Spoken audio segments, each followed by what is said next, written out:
Okay, so I want to talk about this painting and just kind of share some of the things I learned. And as well, I want to show you the setup. And I think that's important because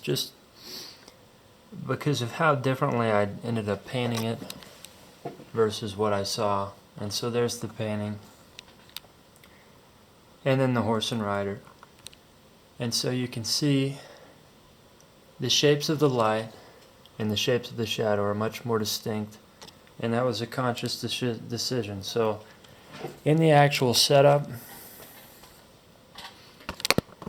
it was very vague, especially in where the light ended and where the shadow began. And in painting, you really have to simplify your shapes of light, okay, and also your shapes of shadow. They have to be very simple, and they have to be separate from one another. So this is a light shape, and of course the legs and the head of the horse and rider, and then this is an entire light. And then most of the horse and rider is in shadow, so it's like a 3/4 shadow and a quarter light, which is kind of unusual. You typically, especially for your focal point, you would have it mostly in light. But it was really what interested me was the challenge of this shadow and how I would simplify something like this. And so, once again, I'll show you the setup. And you can see just how much information there is in the shadow and a lot of reflected light. And so this is the decision you have to make when you're painting, is that you're always simplifying.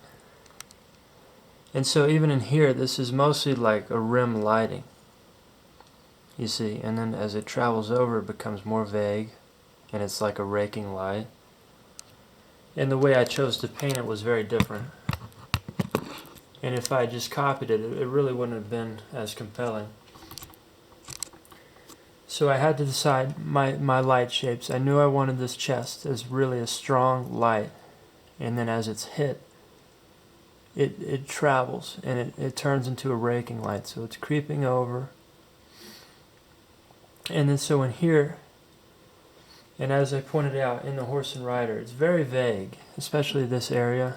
It's really not clear in the actual setup where the light ends and where the shadow begins. And so that's where really understanding comes in. So I had to make this a simple shape.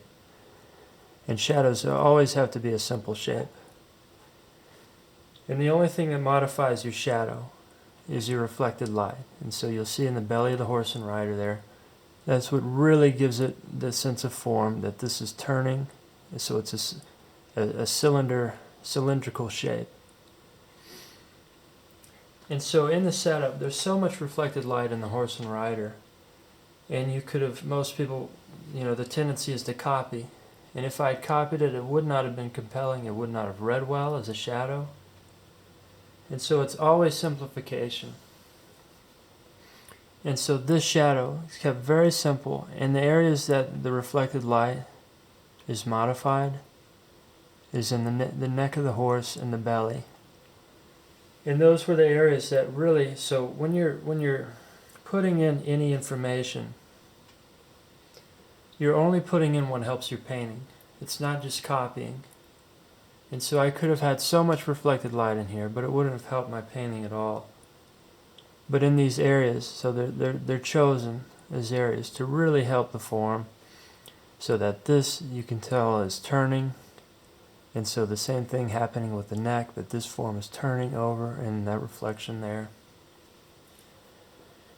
And so the strongest paintings are very simple, in that the lights and the shadows are both very simple shapes. And you don't break up the light, and you don't break up the shadow. You keep them very simple, and that's how your painting will read very strongly if you do that. And so, some other things I'll talk about is that you're always thinking in terms of near to far. And so like this shape of the horse, this is most near to us, so these legs are in front.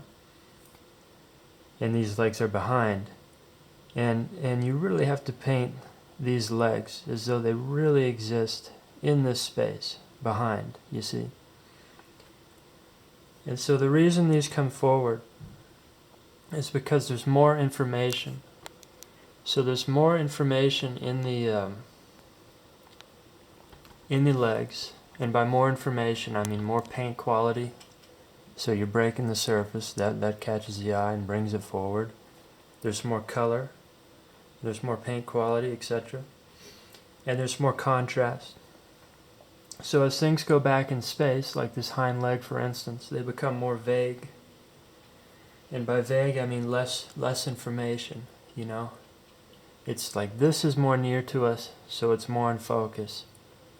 And when we're looking at anything in focus in life, you know, a person's face or whatever, everything else around it becomes out of focus and it's almost like a blur. So this is what's in focus, and then everything else, like the background included, it becomes more vague. So you're always thinking in terms of near to far, even in the foreground here. Like there's more paint here, more paint quality, more color, more contrast. And then as that plane goes back, it becomes more vague and it becomes cooler. And it's a tendency that people have to copy. And if you copy, you will not get these qualities of like really having light, really having dimension, space in your painting. You have to actively go for them and be conscious of them. And so like even in the shadow of the horse and rider, so this, though it's a very subtle thing, so this cast shadow here is our nearest cast shadow, and it's darker and richer. And so as it goes back, it becomes very, very slightly cooler, you see? And then modified, of course, by reflected light is another way to make it go back. But you're always thinking in terms of dimension and near to far. And that's, you really have to be conscious of that in your painting for it to happen. And so I hope that was helpful to you guys.